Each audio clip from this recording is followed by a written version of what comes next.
현재 우리가 보고 있는 영화들은 모두 고전 무성영화에서 시작되었고 영향을 받아왔습니다.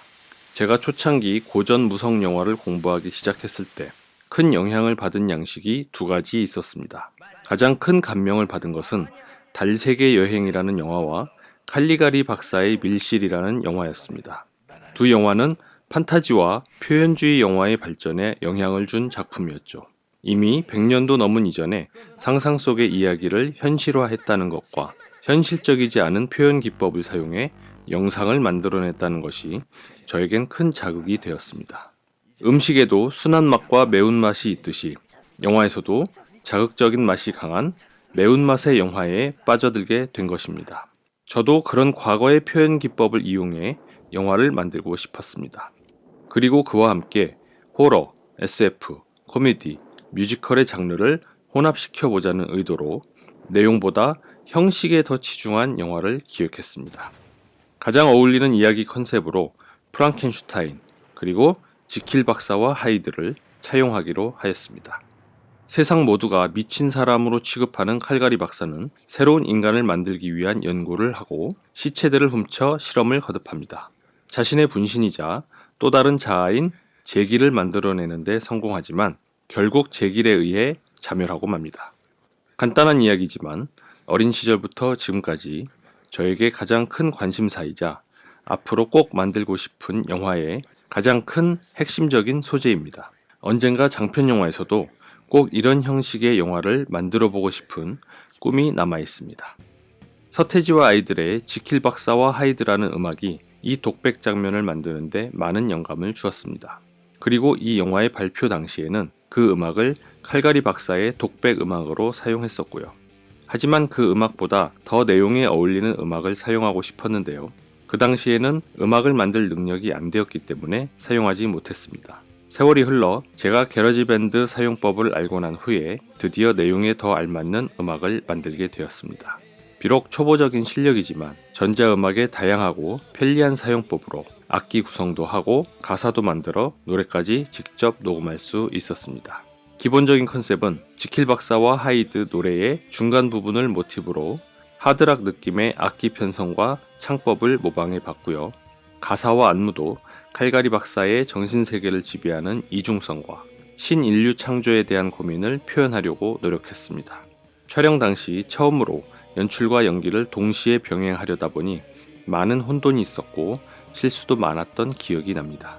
촬영 기법도 이전에 만들었던 영화보다 좀 더 역동적인 장면을 보여주기 위해서 다양한 각도, 이동차와 핸드헬드, 그리고 포고캠이라는 장치를 사용해 스테디캠과 유사한 느낌의 기법을 사용했습니다. 아무래도 뮤지컬 형식을 보여주려고 하다 보니 카메라의 움직임이 다양하게 표현되는 것이 좋을 것 같았습니다. 조명도 보다 과감한 방식으로 화면에 노출시키고 처음으로 스모그를 뿌리며 장면을 연출해서 빛을 인위적으로 조절해봤습니다. 무대도 표현주의 영화처럼 비현실적이고 기괴한 느낌을 주려고 디자인했습니다. 이 흑백 영화 장면은 고전 무성 영화 촬영 기술을 그대로 따라서 촬영했습니다. 실제로 16mm 흑백 필름을 사용했고요. 촬영을 한 친구가 방학 때 미국 여행 가서 사온 보렉스 16mm 카메라를 사용했습니다. 이 카메라에 크랭크 모드가 있어서 모터가 아닌 손으로 직접 필름을 돌려가며 촬영할 수 있었습니다. 일정한 속도의 프레임이 아니라서 깜빡거리고 인물의 움직임도 부자연스럽게 보였지만 옛날 영화의 느낌이 물씬 풍기는 효과를 보여줄 수 있었습니다. 무성 영화니까 당연히 소리도 녹음할 필요가 없었습니다. 대사는 전부 자막을 따로 만들어서 보여주면 되니까 내용도 확실히 전달되었습니다. 대신 연기할 때 조금 더 확실한 표현을 해줄 필요가 있었고 코믹함도 함께 표현해야 해서 더 연극적이면서 과장되게 액션을 해주었습니다. 이 영화에서 가장 힘들었고 돈 많이 들었고 작업 시간이 오래 걸렸던 것이 무대 세트였습니다. 이 세트를 만드는 데만 열흘 이상의 시간이 걸렸습니다. 원래 디자인은 이보다 더 기괴하고 비정형의 느낌으로 만들려고 했지만 실제 제작을 해보니 처음에 디자인한 대로 만들기에는 우리의 실력으로는 불가능한 부분이 많았습니다. 창문과 문, 계단과 단상을 제작하는데도 숙련된 목공 기술이 필요했었는데 이나마 만든 것도 지금 생각해보면 어떻게 만들었는지 신기하기만 합니다. 스티로폴을 잘라서 벽과 기둥을 실제 벽돌처럼 하나씩 쌓아 올려가는 과정이 제일 오래 걸렸습니다. 처음엔 벽돌 모양으로 색칠을 할까도 했지만 보다 더 사실적이고 입체적인 느낌을 살리기 위해서는 실제 벽돌처럼 울룩불룩한 질감을 내는 게 좋겠다고 판단되어 오랜 시간 동안 스티로폴을 하나씩 색칠해서 벽돌처럼 쌓아 올리게 되었습니다. 바닥은 많은 양의 시트지를 구매해서 붙였습니다. 촬영하는 동안 계속 밟히면서 시트지가 더러워지고 찢어지고 해서 계속 닦고 다시 붙이면서 촬영했습니다. 여기 나오는 음악도 무성영화 시대의 음악 느낌에 최대한 다가가려고 작곡했습니다. 앞장면의 칼갈이 박사 독백 음악과 엔딩 타이틀의 연주곡 멜로디를 혼합해서 곡을 구성하고 전체적인 맥락을 이어주도록 했고 악기 구성도 클래식 악기를 사용했습니다. 음질도 떨어뜨리고 일부러 턴테이블 잡음도 넣어주어서 옛날 음악 같은 효과를 주었습니다. 분장과 의상에도 신경을 많이 썼는데요. 칼갈이 박사에겐 곱슬거리는 긴 가발을 씌워주고 의사 가운에 긴 장갑과 장화를 신겼습니다. 실제 검정색 장갑과 장화가 없어서 빨간 주방용 고무장갑에 검정색을 칠하고 고무장화도 검정색을 칠해주었습니다. 은장도로 분한 여배우는 다행히 머리가 길어서 긴 스트레이트 생머리에 왁스를 잔뜩 발라주었고요. 진한 화장과 검정 드레스로 꾸몄습니다.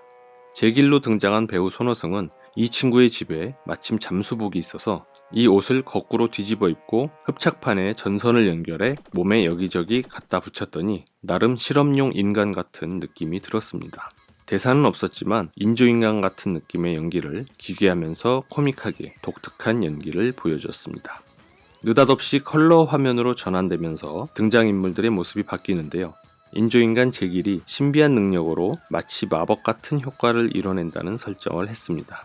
전통적인 이야기 기법으로는 말이 되지 않는 연결이라고 볼 수 있습니다. 음악과 함께 성 안의 모든 사람들이 제길의 신비한 힘에 이끌려 마치 파티를 벌이듯이 춤추고 노래하게 된다는 이야기로 끝내게 됩니다. 결국 성은 번개를 맞아 폭발하게 되고요. 정말 말도 안 되는 막장극 상황이지만 뭐든지 제가 하고 싶은 대로 마음 가는 대로 영화를 만들겠다는 신념으로 장면을 만들었습니다. 당시 이 장면을 촬영할 때 출연했던 배우들 중에는 이 장면의 성격과 상황이 어떻게 구성되는 것인지 잘 이해를 못하는 경우가 있었는데요. 처음에는 낯설어 하다가 촬영이 진행돼 가면서 점점 이해할 필요가 없다는 것을 알게 되었고 자유롭고 신나게 연기했었던 기억이 납니다.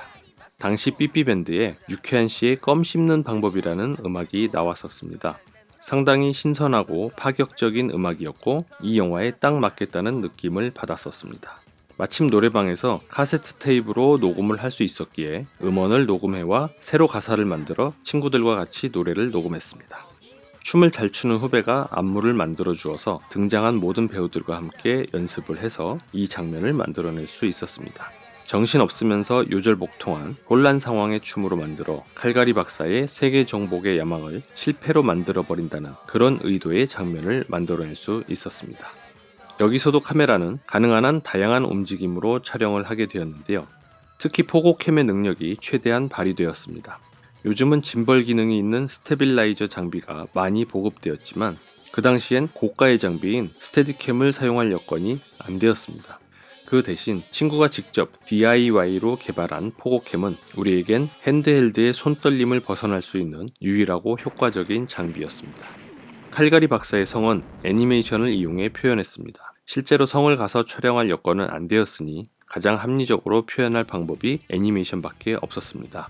오히려 영화의 컨셉에 맞는 그림을 그릴 수 있었고 표현주의 양식에 다가갈 수 있는 영상이라고 생각되었습니다. 엔딩 타이틀의 자막도 기존의 직선형 구조의 틀에서 벗어나 자유로운 배치를 하도록 했습니다. 틀에 얽매이지 않는 자유로운 기운의 영화 컨셉을 맘껏 발산하고자 했던 시도였다고 생각합니다. 엔딩 음악 역시 앞장면들과는 또 다른 느낌의 구성으로 어둡고 기괴한 느낌에서 벗어나 즐겁고 통통 튀는 성격을 주도록 작곡했습니다.